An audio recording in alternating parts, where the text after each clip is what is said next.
Hello everybody, my name is Lewolf here, playing some more Dead by Daylight, or more specifically, we're going to be watching a post-commentary video. So this was something I made a while back. I wasn't planning on having this as going up as a video, but it kind of spiraled in that way. I like the way this game went. Not in the beginning, that one kind of sucked. So I decided to do a post-commentary and kind of talk about what I did and what my thoughts were, and just kind of get inside the mind of a killer, you know? So starting off, we're gonna walk over to my hex room, because sometimes survivors should spawn next to it and you gotta check it. It's just kind of the best thing, but you know, at the same time, it can also give away like where your ruin is if survivors are smart and pay attention. I noticed that this gen has been worked on, so I'm looking for the survivor a lot of times. So I'll try to crouch around this corner, but turns out they were not there, so I decided to keep the gen. I do have an obsession in this game, which means there is a nice decisive strike, which decisive strike is so much fun to play against. I decided to check the locker just because, you know, locker plays sometimes work. Sometimes survivors just, you know, it's such a bad thing to do as a survivor since you get insta-downed. But sometimes it works because killers don't expect it. It's kind of like a double mind game. So I try to do a quick check to see if I see them run back, because I mean, if you walk away as killer, the person's gonna run back to what they're doing. So I try to go for the double go back. So I go back again after I check this gen, just to see if they jump back on it. And I guess we'll see here in a second if they do jump back on it. Don't want to spoil anything. Gotta keep the tension up, you know. So my ruin's still there. They're not there either. So sucks to be me. Wasted plenty of time, but no gens haven't popped. Luckily, I do have ruin helping me out. But you can work through ruin. It's not too hard. One gen gets popped right in front of me, so I see my first target, and what do you know? It is my obsession. So I get a free hit off on her, but she gets the pallet stun, and she flips me to the other side, which gives her a nice boost.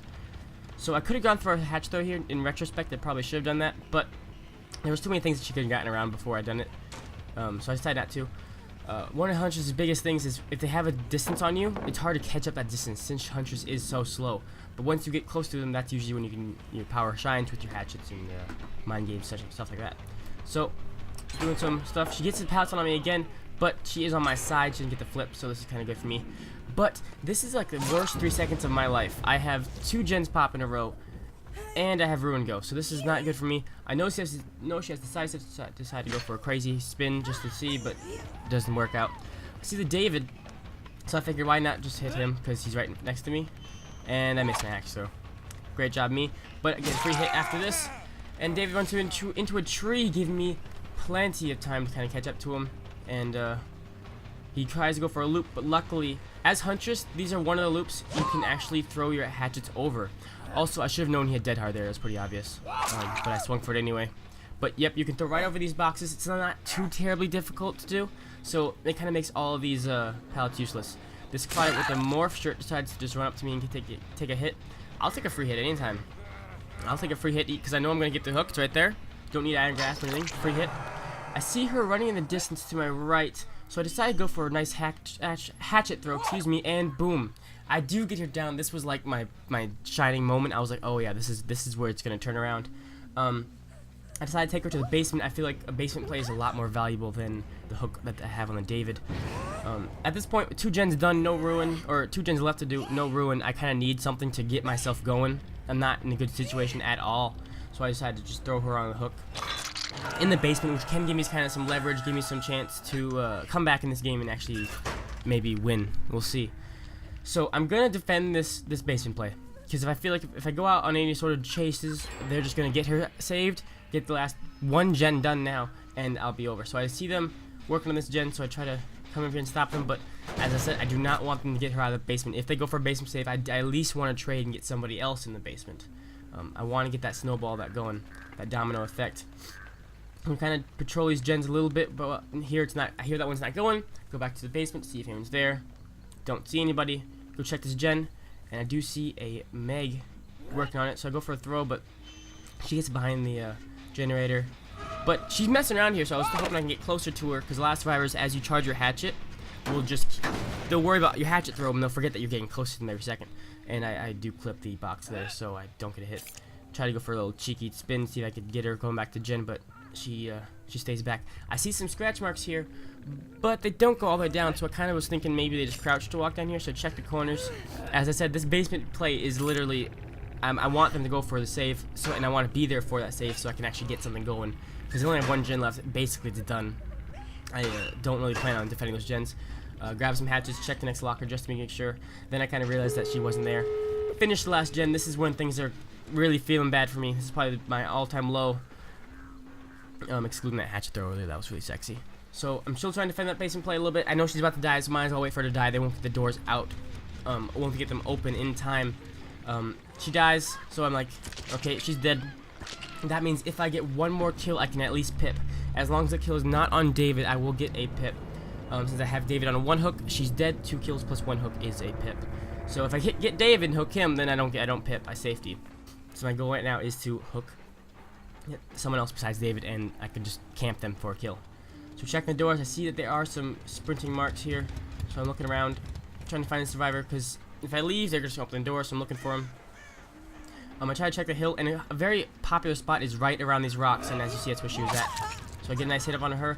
She has already used her decisive strike, so it's good for me because I know it's a reel down.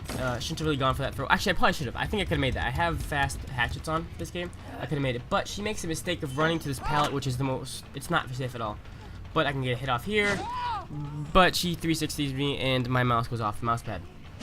And I got a new mouse pad from then, so this is why I got a new one. Basically that reason right there. A little frustrating. So I want to check this other door. I see that it is already open, so I don't really want to... Nope, nothing I can really do for there. So I decided to pick her up and hook her. I know this is not a death hook for her. So I see this hook right next to the exit gate, and I figure why not? See if I can defend the gate and defend her at the same time. Since I have fast hatchets, if they go for a pull, I can actually just throw the hatchet at them and it'll stop the animation. I see the one girl and the gate is open, which is kind of scary for me. So once again, if they have borrowed time, I'm done. Borrowed time is GG for me, so that's why I'm kind of really focusing on making sure they don't get borrowed time off.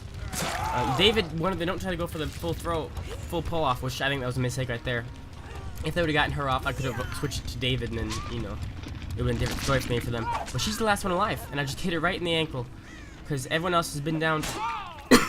Excuse me. So they are all down, but here's my biggest mistake here, is I should have noticed that David wasn't crawling towards the door. The door is open. He has Unbreakable, as you see in the corner. So then he pulls off the Obsession. Now, I'm still pipping from this. I'm still happy with the way it's going, because if I kill her, I have definitely pipped. So I'm refreshing my hatchets.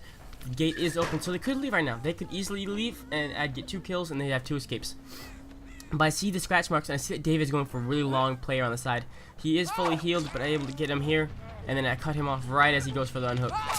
That was a misplay by him. I don't know what his plan was for that. Going back, I have Nurses Calling, so I can see that she's healing. This would be GG, right? She's taunting me a little bit, so I try to go for a nice little hatch throw, but I do miss. At this point, I want the 4K. This game has gone so bad for me, but I turned it around. I really want the 4K, so I decided to go and grab my hatchets back over in this corner, specifically because I want to bait her out. I want to see if I can get her to feel confident enough to come try to save somebody, and then me get the 4K. I see the scratch marks. I think maybe she went the same way as David did, so I go check around the corner. I don't see her anywhere. So I figured maybe she's still at the exit. No harm in checking. I didn't think she got around me. She is still there, so I try to get a free hatchet throw here. Not a big deal. But she taunts me a little too hard. And she gets down right in front of the exit gate. That's what happens. At your momentum as a survivor is where you're going to fall. So she walked forward as I hit her, so she fell forward. So that was entirely her fault. She could have left. And that kind of just goes to show that you have a choice as a survivor. You can just leave. Anytime the gates are open, you can just leave. Then that's your win. But if you want to stay to risk to get those extra points or to help somebody else out, that's what you're risking right there, is getting down right in front of the exit gate. They don't say anything after this game, so I'm sure they're a little salty on that.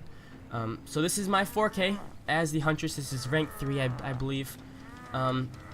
Nothing else I really want to say about this game except for just as a survivor, you gotta think this game was in their hands. They could have just let one person die and could have left, but instead of just letting them have that 1 kill or let me have that 1 extra kill, they decided to stick around. And it gave me the win. Gave me the 4K.